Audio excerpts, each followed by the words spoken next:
Sanctions, military losses, brain drain, economic collapse. Every expert said Russia would fall. It hasn't.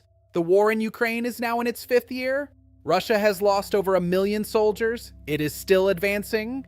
The West has imposed 20 rounds of sanctions, frozen $300 billion in Russian assets. Russia's economy is still the 11th largest on Earth.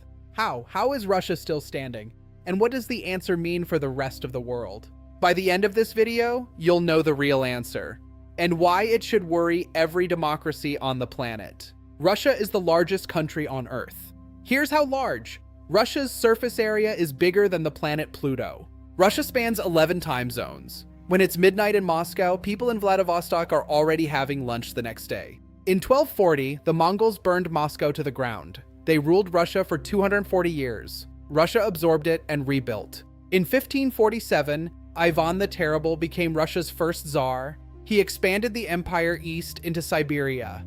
He also killed his own son in a rage. Peter the Great built St. Petersburg on a frozen swamp to force Russia to face Europe. 100,000 workers died building it. In 1812, Napoleon marched 600,000 soldiers into Russia. Russia burned Moscow to deny him shelter. Napoleon retreated. His army froze. In World War II, the Soviet Union lost 27 million people, more than any other nation in history, then won the war anyway. In 1961, a Soviet cosmonaut named Yuri Gagarin became the first human in space. The Americans didn't find out until it was on the radio. In 1991, the Soviet Union, the world's second superpower, dissolved in 91 days. Russia lost 15 republics overnight. The 1990s were catastrophic. GDP collapsed 40%. Life expectancy fell. Oligarchs stole everything.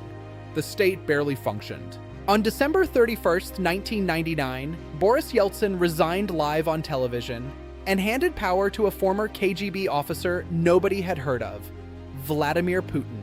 Oil hit $100 a barrel. Russia's economy tripled in a decade. Putin's approval ratings hit 80%. The pattern held. Russia had survived again. Here's a fact Russia's government doesn't like to talk about. Most of Russia is uninhabitable, and heating it is bankrupting the country. 144 million people in the largest country on Earth. 77% of them live in the western 20% of the territory. The rest is frozen silence. Russia is spending 7.3% of its entire GDP on military. That's more than at any point in the Cold War. Schools and hospitals are getting the rest. Russia built a fleet of 600 uninsured tankers to keep selling oil despite sanctions. They sail dark. No GPS, no insurance, no flag. Russia sells its oil at a $20 discount to bypass Western buyers. It still makes enough to fund the war. China now buys 40% of Russian oil exports. India buys another 30%. The Western boycott hurt, but didn't stop the cash flow. Russia's central bank raised interest rates to 21% to fight inflation. Mortgages are unaffordable. Businesses can't borrow. The economy is choking itself. The war has removed 1.5 million working-age men from the economy, killed, wounded, or fled.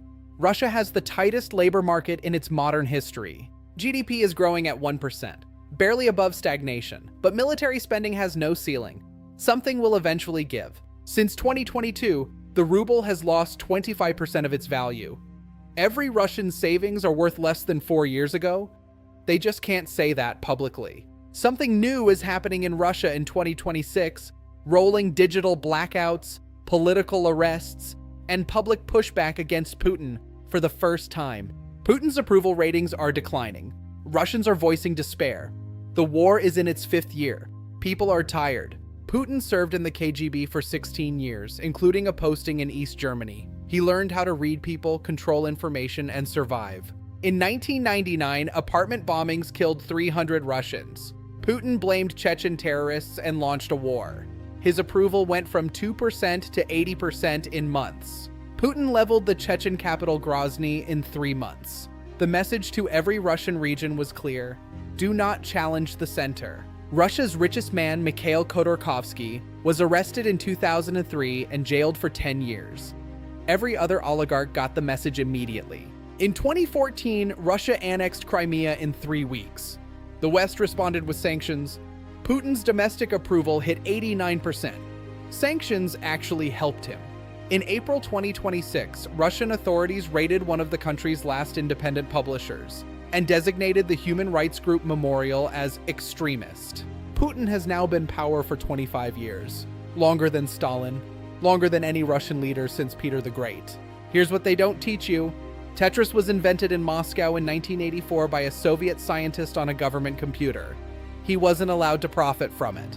The same country running a shadow oil fleet and a war economy also runs the Bolshoi Theater, considered the finest ballet company on Earth. Lake Baikal in Siberia holds 20% of the world's unfrozen fresh water in a single lake.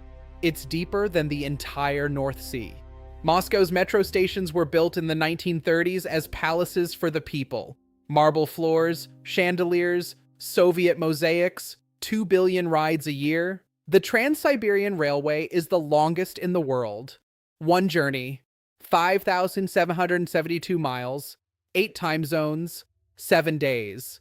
No other country has anything like it. Russia controls a piece of territory, Kaliningrad, completely surrounded by EU countries. No land connection to Russia, a NATO headache since 1991. Russia has 6,200 nuclear warheads, the largest arsenal on Earth. More than the US, China, UK, France, and India combined.